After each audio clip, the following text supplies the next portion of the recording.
Hello मेरे प्यारे बच्चों, कैसे हो आप सब। उम्मीद करता हूँ कि आप लोग बहुत अच्छे होंगे और आपकी स्टडीज़ भी ज़बरदस्त चल रही होगी। तो मेरे प्यारे बच्चों, आज मैंने जो ये क्वेश्चन लिया है वो बोट एंड स्ट्रीम का क्वेश्चन है। तो boat and stream time speed distance के अंदर एक छोटा सा टॉपिक है जिस पे हम लोगों ने बहुत सारा क्वेश्चन ऑलरेडी कर रखा है। तो उम्मीद करता हूँ कि आप लोग इस क्वेश्चन का आंसर करेंगे क्योंकि आप लोगों का बेसिक्स बिल्कुल क्लियर है। तो तब तक आप लोग आंसर करिए। मैं एक बार क्वेश्चन रीड कर देता हूँ। The ratio of time taken by a boat to cover a distance in downstream to that of in upstream is 3:5। कहता है कि एक नाव को एक सर्टेन डिस्टेंस कवर करने में डाउन स्ट्रीम और अपस्ट्रीम में जो टाइमिंग का रेशियो है वो है 3:5। मेरे प्यारे बच्चों, यहाँ पे आप एक इस चीज़ को नोट कर लें तो बेटर है कि अगर हम लोग बात करें डाउन स्ट्रीम और ये है अपस्ट्रीम, तो डाउन स्ट्रीम अपस्ट्रीम, अब जो टाइमिंग का रेशियो दे रखा है वो दे रखा है 3:5 का। तो स्पीड का रेशियो क्या होगा जल्दी से बताइए। स्पीड और टाइम जस्ट इन्वर्सली प्रोपोर्शनल, तो ये बनेगा आपका 5:3 का। आई होप कि मेरे प्यारे बच्चे यहाँ तक सबको क्लियर है। स्पीड और टाइमिंग इन्वर्सली प्रोपोर्शनल, जिसकी स्पीड ज़्यादा होगी उसको टाइम कम लगेगा, जिसकी स्पीड कम होगी उसको टाइम ज़्यादा लगेगा। तो अगर डाउन स्ट्रीम में टाइम कम लग रहा है इसका मतलब स्पीड ज़्यादा होगी, और अपस्ट्रीम में टाइम ज़्यादा लग रहा है इसका मतलब स्पीड कम होगी। आई होप कि मेरे प्यारे बच्चों यहाँ तक सबको क्लियर है। अब बढ़ते हैं आगे। अब इन्होंने क्या दिया हुआ है कि if boat covers 90 kilometre in down stream in T hours and 72 kilometer in upstream in t plus 1 hours, then find downstream speed in kilometer per hour of the boat। तो मेरे प्यारे बच्चों, डाउनस्ट्रीम में इन्होंने दिया हुआ है कि 90 किलोमीटर डाउनस्ट्रीम को कवर करने में टाइम लगता है इनको टी आवर्स। इसका मतलब है कि डाउनस्ट्रीम में स्पीड कितनी हो गई 90/t।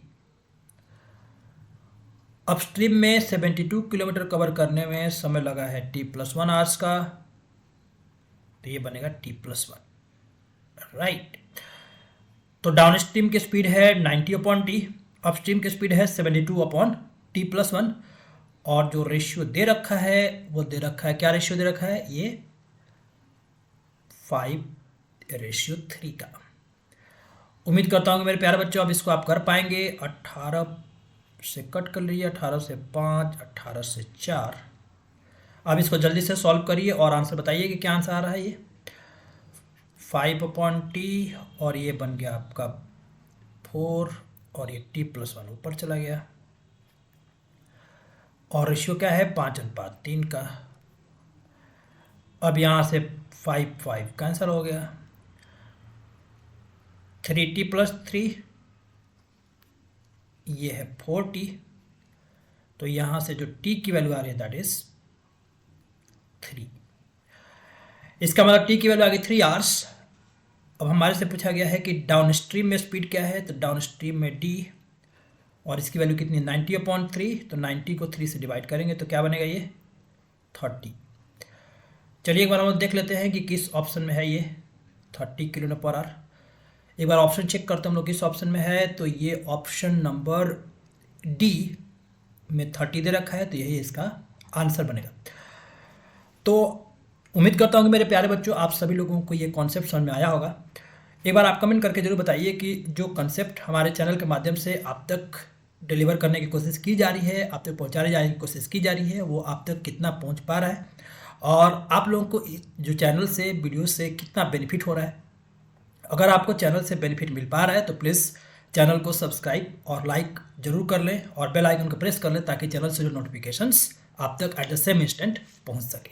So thank you everyone, thanks for watching. ऐसे ही आप लोग वीडियो पे अपना प्यार बनाए रखिए, चैनल पे प्यार बनाए रखिए, और वीडियोज़ को पूरे अंत तक देखिए ताकि आपका कॉन्सेप्ट पूरी तरह से क्लियर हो सके। So thank you everyone, thanks for watching. अब मिलते हैं नेक्स्ट वीडियो में ऐसे ही और अच्छे कॉन्सेप्ट्स के साथ। Till then have a great day, bye.